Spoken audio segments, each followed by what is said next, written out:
Hi, welcome to iBuzz. Sarkodie impregnating Yvonne Nelson and having her do an abortion because he refused to take responsibility has been trending, buzzing all week long. That's since Sunday after the book launch, and it came to known that he impregnated the actress in 2010 and made her do an abortion because he didn't want the baby or he wasn't ready to be a father. Actually, this is the full story. It all started in 2010, as I mentioned earlier, after Yvonne Nelson was banned by the Ghanaian film producers. She was banned from acting, and in view of that, she took solace or resorted to doing other activities, including her Yvonne Nelson Glaucoma Foundation.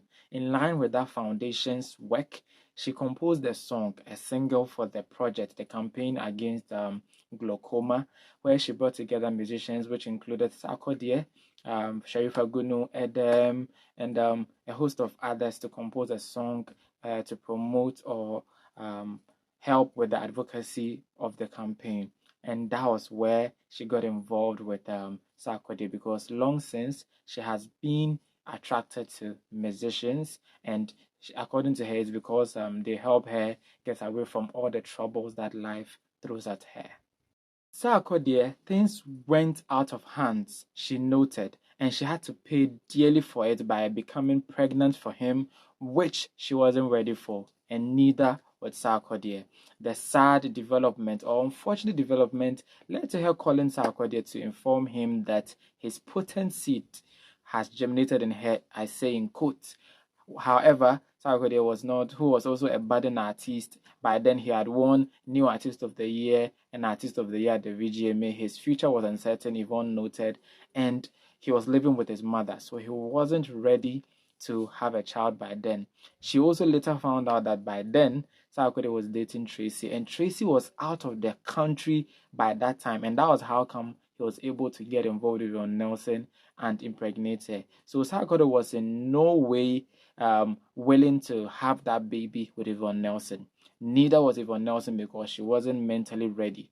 Mind you, she grew up without a father, so she didn't want her child by then, the now aborted child, also grew up without a father, for which reason she sought to abort it by taking pills recommended by her friend, which didn't work. Even though she nearly bled to death, she later had to be dropped at a health facility by Sarkodie, where they operated on her and removed the child.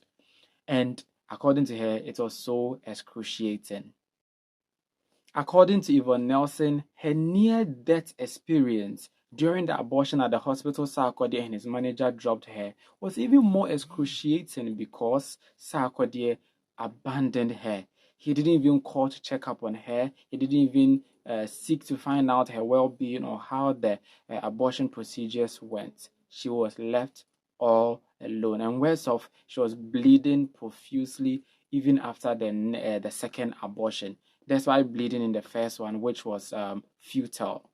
In the end, the pregnancy was terminated, and she says that's one of the most regrettable decisions of her life. And if she could rewind the hand of time, she would have kept the pregnancy no matter what. And that's exactly what she did when she got pregnant the second time.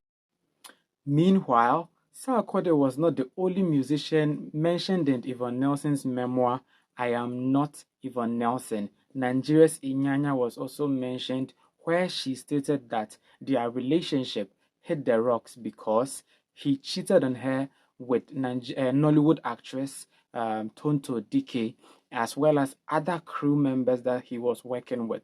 So she got a call from his house, which they backed with evidence, for which reason they had to break up.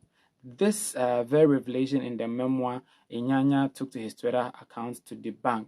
However, he hasn't given any further details about it.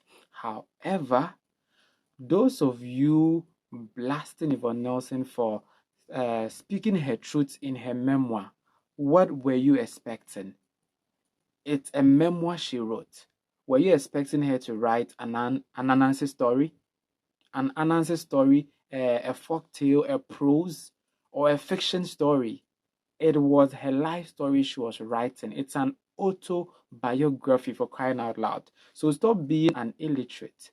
and take the memoir as it is and learn the lessons that you can learn from it. Besides, so many life lessons are inside, aside the abortion, which many of you are interested in. Read it and take a cue from it. Thank you very much for watching iBuzz. Every single day, I'm gonna make